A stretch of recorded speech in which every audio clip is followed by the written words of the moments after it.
Haleluya, puji Tuhan, kita boleh kembali bertemu di dalam Renungan 79.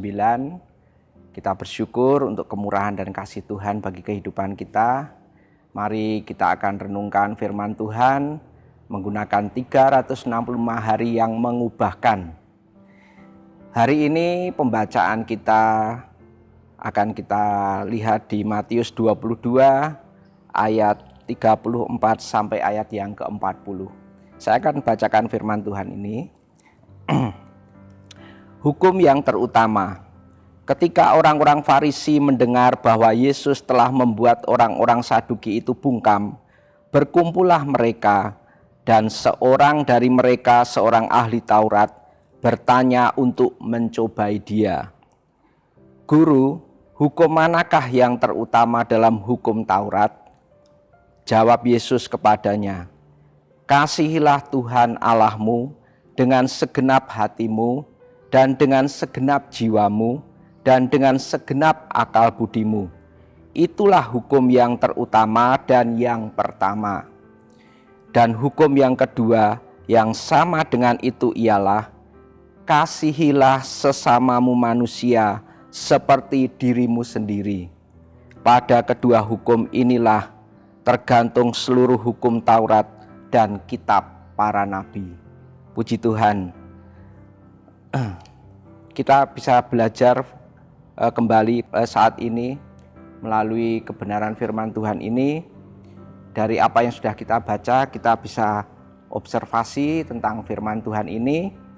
Yang pertama, di sini kita bisa melihat bahwa dalam perikop ini ada orang-orang Farisi, ada ahli-ahli Taurat, dan juga ada Yesus yang terlibat di dalam percakapan ini. Dan kita bisa belajar dari apa yang kita telah baca tadi, bahwa orang-orang Farisi ini, mereka merasa tidak puas hati mereka karena orang-orang Saduki yang menanyakan sesuatu tentang hal kepada Tuhan Yesus, mereka dibungkamkan oleh kebenaran firman Tuhan itu. Dan kalau kita melihat di sini, ada seorang ahli Taurat yang bertanya kepada Tuhan Yesus dengan maksud untuk mencobai Tuhan Yesus. Bertanya adalah sesuatu hal yang wajar dan itu sangat perlu bagi kehidupan kita. Bagi kita yang tidak mengetahui sesuatu hal, perlu kita untuk bertanya kepada orang yang lebih tahu. Ada peribahasa yang mengatakan bahwa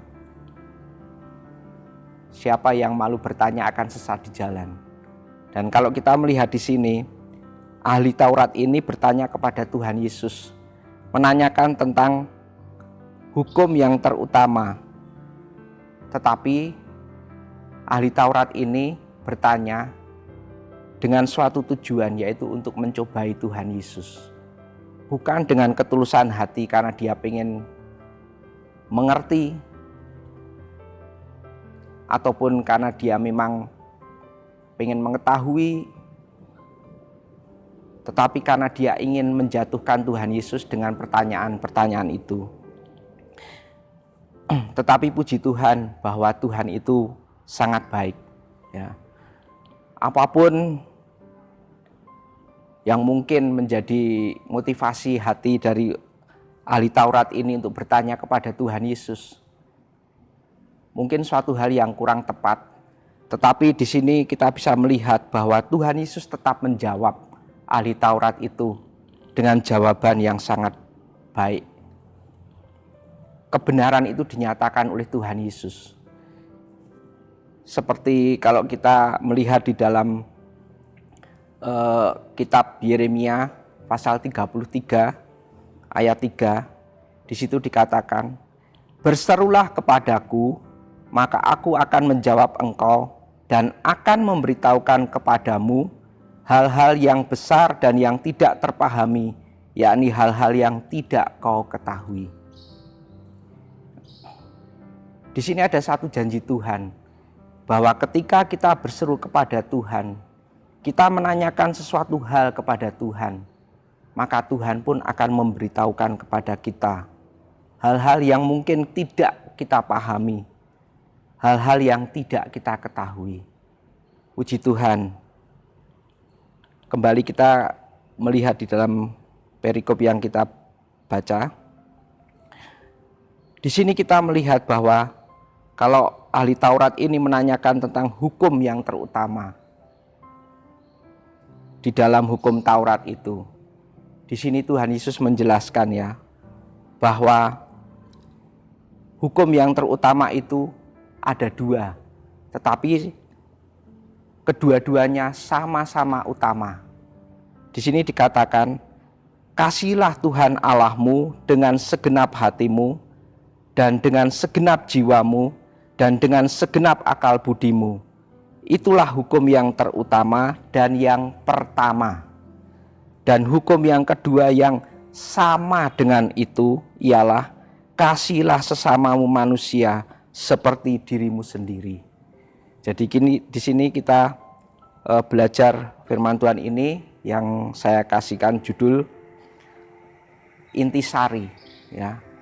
Intisari dari hukum Taurat itu ada dua hal, dan keduanya sama-sama penting, sama-sama utama. Yang pertama berbicara tentang bagaimana kita mengasihi Tuhan, dan yang kedua adalah bagaimana kita mengasihi sesama manusia. Inti dari hukum ini adalah kasih, ya. Dikatakan bahwa kasihilah Tuhan Allahmu. Dan yang kedua, kasihilah sesamamu. Sama-sama di sini ditekankan tentang kasih itu. Sering kita merasakan berat ketika kita melakukan apa yang menjadi kehendak Allah dalam kehidupan kita. Karena kita hanya fokus kepada aturan-aturan yang ada, tanpa kita mempunyai hati yang penuh dengan kasih. Bagaimana kalau kita mempunyai hati yang mengasihi Tuhan, pasti akan berbeda. Demikian pula dengan kita sebagai manusia. Kalau kita mempunyai kasih kepada seseorang, kita akan berusaha untuk menyenangkan hati orang itu. Kita akan berusaha untuk berbuat sesuatu yang terbaik untuk orang itu. Kita akan melakukan segala hal yang mungkin orang itu minta kepada kita untuk kita lakukan. Kita akan melakukannya dengan senang. Kita akan melakukannya dengan sukacita, tanpa kita merasa berat. Sekali lagi, karena ada kasih di dalam hati kita kepada orang itu. Demikian pula kalau kita mempunyai hati yang penuh kasih kepada Tuhan, mengasihi Dia dengan segenap hati, dengan segenap jiwa, dengan segenap akal budi, maka kita akan melakukan apa yang menjadi kehendak Tuhan itu bukan dengan berat hati, bukan dengan terpaksa, tetapi dengan sukacita, karena kita mau mengasihi Tuhan. Dan yang kedua, kita melihat bahwa demikian pula kalau kita mengasihi sesama kita, kita tidak akan merasa berat ketika kita harus mungkin mengampuni mereka, ketika kita harus menolong mereka, ketika kita harus memperhatikan mereka, ketika kita mungkin harus berkorban untuk sesama kita, karena ada kasih Allah di dalam kehidupan kita. Jadi dari apa yang kita pelajari hari ini, betapa pentingnya kasih Allah itu di dalam kehidupan kita. Biarlah kita mohon supaya Roh Kudus terus memenuhi hati kita dengan kasih. Apa gunanya kita melakukan segala sesuatunya kalau di dalam hati kita tidak ada kasih? Biarlah lewat kebenaran firman Tuhan yang kita boleh belajar hari ini, kita boleh mempunyai cara pikir yang baru, mempunyai sikap hati yang baru ketika kita beribadah kepada Tuhan, ketika kita melayani sesama kita manusia, semuanya didasari oleh kasih. Puji Tuhan. Terima kasih telah mengikuti renungan 79. Kiranya dapat menjadi berkat bagi kita semua. Bagi Bapak, Ibu, Saudara yang ingin didoakan untuk pokok doa tertentu, menceritakan kesaksian baik mujizat, kesembuhan, pemulihan, masalah keluarga dan lain-lain, dapat disalurkan melalui chat WhatsApp di nomor 0813 2742 0088. Puji Tuhan, kita akan berdoa bersama. Bapa di dalam sorga, terima kasih kami boleh mengerti Tuhan apa yang menjadi kehendak Allah bagi kehidupan kami. Untuk kami boleh hidup di dalam kasih yang daripada Tuhan, sehingga kami boleh mengasihi Tuhan dengan segenap hati, dengan segenap jiwa, dengan segenap kekuatan dan akal budi kami. Dan kami boleh mengasihi sesama kami manusia seperti kami mengasihi diri kami sendiri. Sehingga ketika kami beribadah kepada Tuhan, kami melakukan segala sesuatunya dengan kasih. Ketika kami melayani sesama kami manusia, kami boleh melayaninya dengan kasih Tuhan. Terima kasih berikan kepada kami seluruh keluarga besar GPD LSAD Magelang hati yang penuh dengan ketulusan, hati yang penuh dengan kejujuran di hadapan Engkau Tuhan, sehingga kami mengerjakan segala sesuatunya di dalam kebenaran sesuai dengan kehendak-Mu Bapa.